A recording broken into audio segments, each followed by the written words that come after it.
What's going on, everyone? We are back with a video, and today I am going over whether I recommend you play Last Epoch or not. Now, I have now put about 60 hours into this game.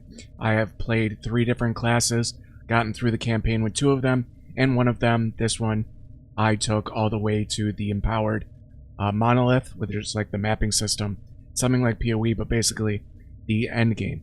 Now, I know I'm a little bit late to this party. A lot of the other PoE content creators have already done their Should You Play Last Epoch videos, so there is going to be some overlap on some of the things I say, just simply because it's true, and I can't help it. It is my opinion, also on a lot of things. So I'm going to start with the things that I really like about this game, and then the things that I do not like, or the things that I hope are changed in the release of, 1.0 next Wednesday. So we will do that last. Now, the graphics look good enough. They are doing a graphical update with the 1.0, so there's no point in talking about them because they're going to change. They did do the Falconeer reveal, which is a new class coming out for the 1.0, and the game looks fine. It looks passable. It's nothing incredible. Diablo 4 still probably looks better than some of these. PoE 2 is probably going to look even better than Diablo 4, in my opinion, with their style, but there's no point in talking about those. They are more than serviceable for an ARPG. They look pretty good. The campaign was pretty good. Instead of acts, they do these things called eras. Divine Era, Imperial Era, Ruined Era. You go through, everything connects, kind of like a Path of Exile connection. Not too confusing. The story was, no idea. Don't pay attention to the story. It's an RPG. What do you want from me? I don't follow the story mostly, so can't really comment on that. The act bosses, as I went through, were varied. Have some cool mechanics, some good ideas, a lot of repeated ideas. I think we're getting to the point where in ARPG, there's not a whole lot you can do that feels super original. A lot of stuff is very similar to other things. One boss even had like a Maven style, like electric maze that rotated around the arena for a little bit. That was exactly like the Maven fight. So some things feel a little bit done before, but for the most part, I really liked the campaign. It wasn't, a trudge. I didn't mind going through with other characters and going through the campaign, especially since I just started playing it. So overall, that is a win for them. The campaign was actually pretty fun. The classes, for the most part, or at least the 3 I tried, felt okay with the exception of the mage, which I'll talk about in a little bit with the negatives. But a lot of these updates, this big update, they're probably going to change because apparently a lot of these masteries and classes have not been updated in a while. So they're kind of, more than due for kind of a rework, and that will probably come with the 1.0 patch, and then probably slowly after that. So a lot of these are probably going to change. But the way it works is every skill you eventually unlock 5 slots. So you can take the skills that you've unlocked, drag them into a slot, and then each one of them gets their own skill tree, which is pretty cool. You can use that to, kind of specialize where you go. If you want to take one of these out, you can despecialize the skill and then put another one in there, drag and drop in the empty space. You can also respec these skills. What happens is all the skills level up by themselves. So when you respec a skill, you have to re-level it back up, but it gets accelerated experience to level it up. So if I took, these 4 points out of this right here, it would go down to level 16, and then I would have to level up those 4 levels, but it would go quicker. It's not crazy quick, but it is noticeably quicker to level them back up to get those points to put into them. Then there is the passive skill tree. After about level 15 to 20, you get your mastery skills, so you'll get your paladin or your sentinel skill tree at first. Then once you get to a certain point in the game, you will unlock either Void Knight, Paladin, or Force Guard, but you are not forced to only put points into, say, Paladin. You can start putting skill points into your other masteries. As you put skill points in, you are going to unlock extra skills as well as one skill automatically when you put a point in there. So you get Holy Aura automatically once you start putting points into Paladin. Force Guard, you get Force Strike, etc. And as you put points in, you get more skills as you move left to right through the tree. Every point you put in is going through that. I like that system. This is very Grim Dawn-ish. If you've played Grim Dawn, same kind of thing where you put points, go from left to right, unlock more skills, and just get more talents. You can't put skills into these. You can see it requires 25 points in Sentinel-based passives. So that is how things unlock. Very tried and true formula for an ARPG. It works very well. I like it very much so. And you can go to respec these at the brain icon right here, and it costs gold to respec them, and it is very cheap. You get plenty of gold, so you can basically respec your passive points whenever you want, and you do not have to level them up or anything like that. You automatically get to put them in other places. So A+, I like it a lot. Very good. The crafting system is pretty great. It's a lot easier than PoE and a lot more in depth than Diablo 4. Yes, I know that is said constantly. That is in the middle ground between Diablo 4 and PoE. If I had to, say Diablo 4's complexity is like right here. Last Epoch is about right here, and Path of Exile is like, I don't know. I don't have a ladder handy, but it'd be like up there. I'm not going to go too in depth on it because that is going to be my next video. I'm going to go over the crafting system, but it is very simple. A very short answer is you can take an item that has an empty spot, and you can use these health shards or whatever shard you have to add a prefix or an affix or a suffix or whatever. Say I wanted, chance to ignite on this two-handed staff. I would have to get some of these shards, and then I could just go down and find chance to ignite on here, and I can add that affix on there, which will deplete its forging potential. We'll go more in depth than that, but it's very cool. And you can disenchant items to automatically get shards that correspond. You can see this has a lot of spell critical strike chance. I don't want to disenchant that yet. So it has a lot of increased lightning damage on it, so I can put a rune of shattering, and then you can see up here I get some lightning damage shard and some melee attack speed shards. It's random how many you get. I could have gotten like 5 or 6 of those lightning damage charms, so that was a little unlucky. But overall, I'm not going to go into it. That's my next video. Very, very good. I like it a lot. Another thing I really like is the idols system. This works very similar to Diablo 2's charms or Sanctum relics in Path of Exile, where you unlock spots as you do certain quests, and you get to find idols and plug them in that do things that are always on. So I have fire damage, increased health, I do fire damage in this build, etc. You can kind of mix and match, play a small little puzzle game with these. I like these a lot. It's a really cool idea. Nothing bad to say about that. Another big W is there's a transfer crafting items, because you're going to find a ton of these crafting items as you are going through the story. And at the end game, you can just say transfer crafting items. It goes into your crafting menu. It's a simple thing. Don't know why more games don't utilize something like this. Oh, and also there's a sort button. Auto sorts your inventory. Like, just 2 huge W's that I don't understand why they don't exist in other ARPGs, but beautiful. Big W. The items are pretty good. You got your standard, magic, normal, rares, uniques. There are sets in this game, like Diablo 2 and Diablo 3. That's a positive for some people, that's a negative for some people. Doesn't really bother me. I haven't really used them much. I picked up a couple set items during the campaign that I just threw on without having pieces of the other set, just because they were semi-decent items and they are upgrades. So nothing crazy there. I don't see that as too much of a positive or a negative. I don't really see, when I'm looking at builds on this game, here's a set item right here. They're green. When I look at builds, I don't see a whole lot of builds. I don't know if I've seen any that suggest using sets, to be honest. So it seems like, for now, a lot of builds and a lot of people do not think they're that amazing. Most of the time you're using exalted versions of items. These purple items, rares, or uniques. The end game is very cool. You could do a couple things. You can use dungeon keys to go to dungeons and arenas. The main thing that I've been doing is you can go to these monoliths, and as you complete the monoliths, you go up and down through the web. It's a very cool system. I like it. You get to pick and choose what rewards you're going to get if you complete the monolith. You see, I can do the legendary one. These are the empowered versions of that. After you go through all the normal ones, you can do the area level 50 ones. But once you choose that, you can go from your starting point and just keep doing these maps or monoliths and picking your reward. This one's gold. This one's gold. This one will give you affix shards, which is those crafting things.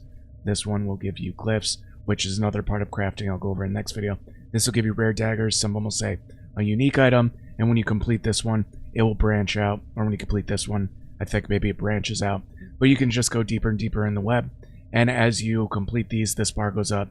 and you can do quests and eventually fight the boss for that monolith. I'm going to be doing another video on the endgame, like the dungeons and the monoliths, so we're not going to go over too much into that, so get subscribed and be ready for those. We'll be talking about that, but all I need to know for this review is that it is actually pretty good. I like it a lot. It's fun.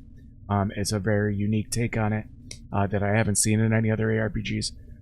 So yeah, it's pretty good. I like it. Now, the biggest positive for a lot of people, and something that was such a switch up from Path of Exile that I really, really, really enjoyed, and I know a lot of you will too, is that this is the first character I played. It is level 86. It is in the level 100 areas, and it can do the level 100 areas. And get this might be crazy. I did not follow a build guide at all. I played the game when I first started. I chose Warpath because it's like Cyclone. You spin around, so obviously that is what I'm going to choose. I went in as it was leveling up. I saw this. It turns it into a fire. Converts it to fire. That's why it's a fire whirlwind. And I thought, that's really cool. I'll get that. And I was like, okay, I should stack fire damage. And I started stacking chance to ignite. Then I started just getting things that made sense for my build as I went along. I went Paladin because I thought the holy aura that it gave was probably going to be helpful as a buff, because I'm used to Diablo, where, you know, Diablo 2, where the Paladin's auras were super helpful and could make you pretty tanky. Plus, I'm playing a Paladin and or a Sentinel, so very helpful. And everything worked out. I never had to look up a build guide. Sometimes I'd have to look up, you know, what do I do with the monolith in this situation, or how to target farm, more on target farming in a little bit. But everything worked out. It felt so weird that in such a change from Path of Exile that when I just did stuff that made sense to me. Now, I play a lot of ARPGs, so I did have kind of a background of what is probably going to work and what isn't.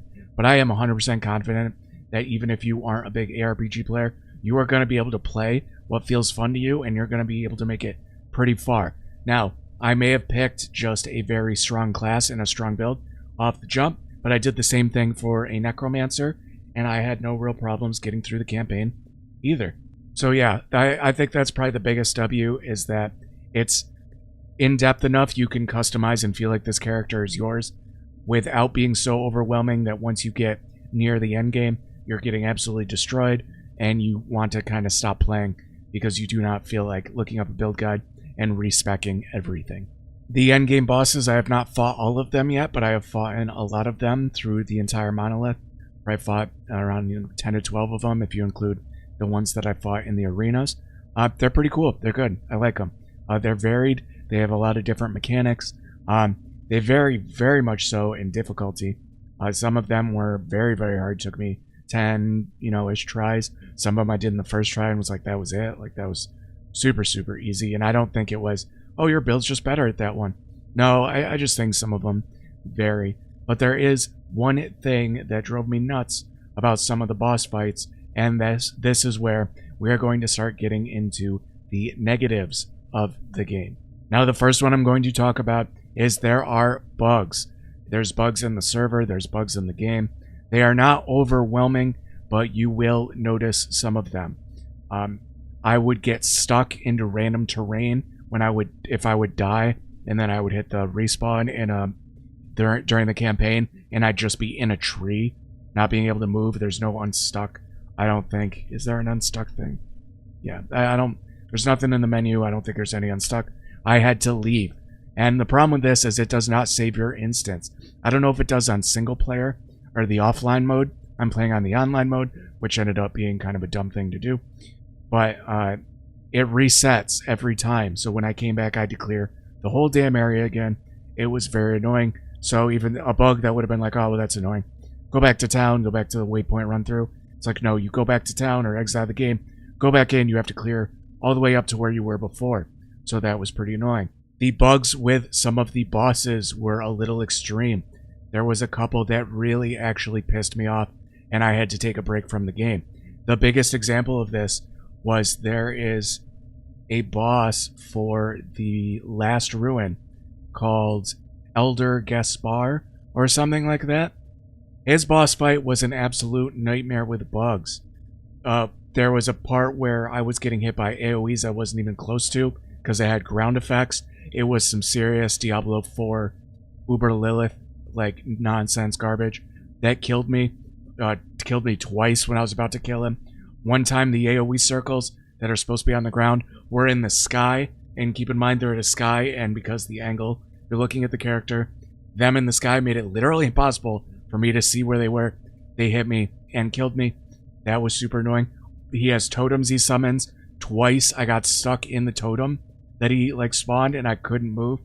The boss took me like 20 tries and I swear 10 of them were because of bugginess. And it was like, guys, you had to have known about this. Like, if you've run this, if I'm getting this many bugs, you have to know this is bad. Now, the positive is when 1.0 comes out, I'm sure there's going to be a ton of bug fixes. And hopefully a lot of these are going to be fixed. But since that is not out yet, at the time of putting out this video, I have to mention that if they do not fix a lot of these bugs, that is an L. Did it ruin my experience with the game? Not completely, but there were times I was like, oh, come on, people. Like, this is super, super annoying. The clunkiness of some of the classes is kind of annoying. The mage with cast time, I did a video talking about how that makes me worried for PoE 2 with how bad cast time feels and them giving cast time to Path of Exile, even though they're doing the unlimited roll when you're canceling moves because of cast time, you aren't doing damage. So that was kind of annoying. So, you know, when they update a lot of these classes, I think they're going to play smoother. The Falconeer video, the new class they announced, looks smooth as butter, how it plays. So they're obviously moving in the right direction. So although it's an L right now, in a week, it could not even exist. They could change all the characters that feel kind of clunky and make them feel a lot better. Melee still sucks. This is technically a melee build, but I'm used to using Cyclone. Melee still makes the game harder. At this point, I don't have any ideas on how to make Melee feel better in an ARPG and not have it be harder to play. But it was very, very, very noticeable in some boss fights where I was thinking, man, if I was ranged, I would have killed this boss already instead of it taking me 3 or 4 tries to beat the said boss. But no ARPG has really figured out how to make every melee class feel good. So who knows? I don't even know if that's an L or even their fault. I think at this point we might have to say, all right, they're doing their best. Hopefully we make strides to make them feel a little better. But melee is a little hard in last Epoch. And the final real negative that I hope changes in some way, that I think is also caused by the fact that one of the main things about PoE I like a lot, and that is in this game there is target farming. For example, there is a Sunwreath ring, I think it's called Sunwreath, I forget now, and it is a common unique drop in a specific area. I googled it, I looked on the last Epoch wiki, said how do I find this ring the easiest, and they said that it drops and is a common unique drop in the Age of Winter area. So I went to the Age of Winter, and when I went there, I would go through and I would start doing the Monolith and look for any ring rewards, especially ones that do unique ring rewards. There isn't any here. There's one with amulets. But I would go through, you know, do the nodes that would change all of these. You can get certain maps that will change the rewards, so you can kind of shuffle them around, get new ones. And I did this for 4 hours. And even though it's technically target farming, I never found the ring. And the only thing I got, I didn't get any upgrades, I didn't find any upgrades. The only thing I got was a bunch of shards that I already had a ton of, and some experience, which is fine, but it just shows how nice Path of Exile is with this, because you are always getting currency. Now, there's no real trading in this game, but there will be when 1.0 comes out. They're doing this kind of trade system, but I don't know how that's going to work. Is it going to be like Diablo 4, where gold is the currency and you are trading gold? I did not look too in depth, so I might be getting some comments saying, no, you got it all wrong, this is how trading is going to work. But I just skimmed the trading videos. I have a good idea. With the Traders Guild and the solo self-found, you can make yourself a certain way, and then certain items can only be traded of certain power levels between them. I have a solid basis of it. Not sure how that works, but 4 hours of target farming, did not find the ring, and I didn't feel like I progressed a whole lot, other than getting maybe, 3 or 4 levels, and, getting some shards that I already had a bunch of. Maybe I found a couple items for some other characters, but for the most part, that was kind of a bummer. Hopefully they do a little something to make it so that I can't spend 4 hours and kind of feel like, well, didn't really get too much farther, just got a couple levels. you know, since with Path of Exile, you're always finding orbs and currency that you can then trade up. And if you don't find that item after 4 hours, there's a solid chance you got enough currency to get and trade for the item. Now, that's obviously a trader problem. If you are playing solo self-found, this doesn't matter. I mean, hopefully they do something to make your items a little bit easier to find, because 4 hours to find a common certain unique ring when they have target farming kind of sucks. I think they need to make it a little bit easier, especially if you're playing solo self-found, to get these rings, which is basically what I am doing since there's no trading as playing solo self-found. So, should you play Last Epoch? Absolutely. This is a great game. It was a ton of fun. After I'm done recording and putting up this video, I am going to play it. I woke up this morning and I was like, damn, I gotta do a video. Kind of just want to play some Last Epoch. If you're an ARPG fan, you're going to like this game a lot. Again, like I said, I want to play it, and this character is going to go to Legacy in 6 days, and I'm going to start a fresh new set of characters, and I still want to play it. I want to learn more about it. I want to get my character stronger. So I highly, highly recommend that you give this a shot. It's only $35. You know, if you want a shittier game for more money, you can go buy a $70 mount in Diablo 4, but I don't recommend it. I would rather play a better game like Last Epoch instead, and while I wait for the new PoE season and the eventual PoE 2 beta. But that's going to be the video, guys. Let me know in the comments. Make sure you like and subscribe, and you know, let me know what you think of Last Epoch, things you like, things you don't like, if you're going to play the 1.0 full release patch next Wednesday, and all of that. And thanks everyone for watching, and we will talk to you on the next one.